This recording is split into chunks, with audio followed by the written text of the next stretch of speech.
اللہ کا نام لینے سے انسان اچانک پہنچنے والی مصیبت سے بھی محفوظ رہتا ہے۔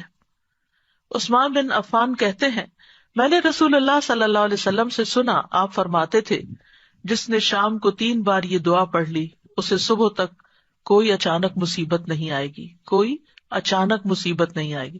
یعنی اس کا مطلب نہیں کہ دوسری آ جائے گی، یعنی ایک دم کسی قسم کی پریشانی اس کو لاحق نہیں ہوگی۔ اور وہ دعا ہے، بسم اللہ الذی لا یضر مع اسمہ شیء فی الارض ولا فی السماء وہو السمیع العلیم۔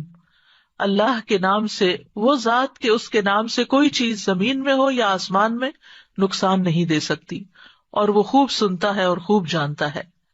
اور جس نے صبح کے وقت یہ دعا پڑھ لی اسے شام تک کوئی اچانک مصیبت نہیں آئے گی، اور جب شام کو کوئی پڑھ لے تو صبح تک اس کو پریشانی نہیں ہوگی۔ اسی طرح اگر انسان بسم اللہ نہیں پڑھتا تو یاد رکھیے کہ بسم اللہ نہ پڑھنے کا نقصان یہ ہے، ابن عباس کہتے ہیں کہ ابلیس نے اللہ تعالیٰ سے کہا کہ تو نے اپنی ساری مخلوق کا رزق واضح کر دیا ہے، میرا رزق کس میں ہے؟ تو اللہ تعالیٰ نے فرمایا، ہر اس چیز میں جس پر میرا نام نہ لیا جائے۔ تو گویا جس چیز پر ہم اللہ کا نام نہیں لیتے وہ رزق پھر شیطان کے حصے میں چلا جاتا ہے، گویا ہم اپنے دشمن ہی کو فیڈ کرتے ہیں۔ قیامت کے دن بھی اللہ کے نام سے وزنی کوئی چیز نہ ہوگی۔ پھر اسی طرح یعنی اس دعا کے پڑھنے کے مواقع کون کون سے ہیں؟ نمبر 1، ہر کام شروع کرنے سے پہلے، تاکہ اس میں برکت اور مدد حاصل ہو، اس کے اندر قبولیت ہو، ہمیں اخلاص نصیب ہو۔ پھر خاص طور پر کھانا کھانے سے پہلے، حضرت عائشہ کہتی ہیں کہ رسول اللہ صلی اللہ علیہ وسلم نے فرمایا، جب تم میں سے کوئی کھانا کھانے لگے تو چاہیے کہ اللہ تعالیٰ کا نام لے، پھر اگر شروع میں اللہ تعالیٰ کا نام لینا بھول جائے تو چاہیے کہ یوں کہے، بسم اللہ اولہ و آخرہ، اللہ کے نام سے اس کھانے کے شروع میں اور آخر میں بھی۔ پھر اسی طرح لباس اتارتے وقت بسم اللہ پڑھنی چاہیے۔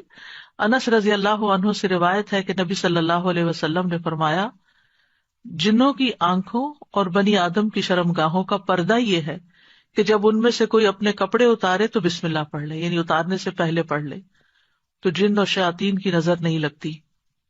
اسی طرح جب آپ بچوں کو کپڑے تبدیل کروا رہے ہوں تو اس وقت بھی بسم اللہ پڑھ لیں۔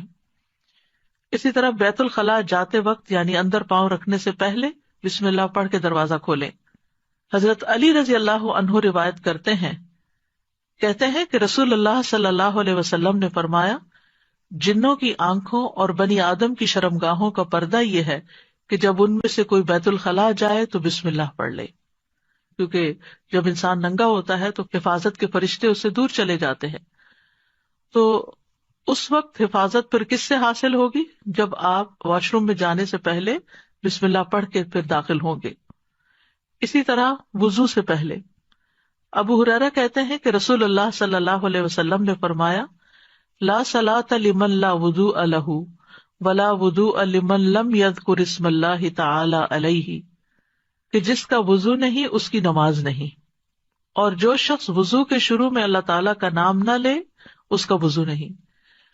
اب یہاں پر بعض لوگوں کو یہ پریشانی ہوتی ہے کہ ہم واش روم میں کھڑے ہوتے ہیں، وہیں سنک ہے، وہیں کموڈ ہے، تو پھر ہم بسم اللہ کس طرح پڑھیں؟ اس کے ایک تو یہ ہے کہ جب آپ وضو کی نیت سے جا رہے ہیں تو اندر داخل ہونے سے پہلے ہی پڑھ لیں اور جا کے ٹیپ کھول لیں اور اپنا وضو شروع کر دیں۔ دوسرا یہ ہے کہ آپ دل میں پڑھ لیں، لیکن اگر کوئی بھول گیا ہے تو جس وقت یاد آئے یعنی وضو کے دوران اس وقت بھی پڑھ سکتا ہے۔ پھر اسی طرح پڑھنا ہی بھول گیا تو اس کا کیا مطلب؟ وضو ہوا ہی نہیں سرے سے، یا پھر یہ کہ اس کی اگر وضو نہیں ہوا تو کیا نماز ہی نہیں ہوئی؟ نہیں، اس کا مطلب یہ ہے کہ اس کا وضو کامل نہیں ہوا۔ یہاں علماء نے اس کا مطلب یہ کیا ہے کہ اس کے وضو میں نقص رہ گیا، وضو ہو جائے گا، نماز ہو جائے گی، لیکن وہ جو برکت حاصل ہونی تھی یا زیادہ ثواب ملنا تھا اس سے انسان محروم ہو جاتا ہے۔ پھر اسی طرح یہ ہے کہ قرآن مجید کی قرأت سے پہلے بسم اللہ پڑھنی چاہیے۔ قتادہ سے روایت ہے، وہ کہتے ہیں کہ انس رضی اللہ عنہ سے سوال کیا گیا کہ نبی صلی اللہ علیہ وسلم کی قرأت کیسی تھی، تو انہوں نے بیان کیا کہ آپ صلی اللہ علیہ وسلم کھینچ کر پڑھتے تھے۔ پھر آپ نے بسم اللہ الرحمن الرحیم کو پڑھا، یعنی بسم اللہ الرحمن الرحیم، یعنی مد کے ساتھ پڑھتے تھے، الرحمن کو اور رحیم کو بھی کھینچ کر تلاوت کرتے تھے.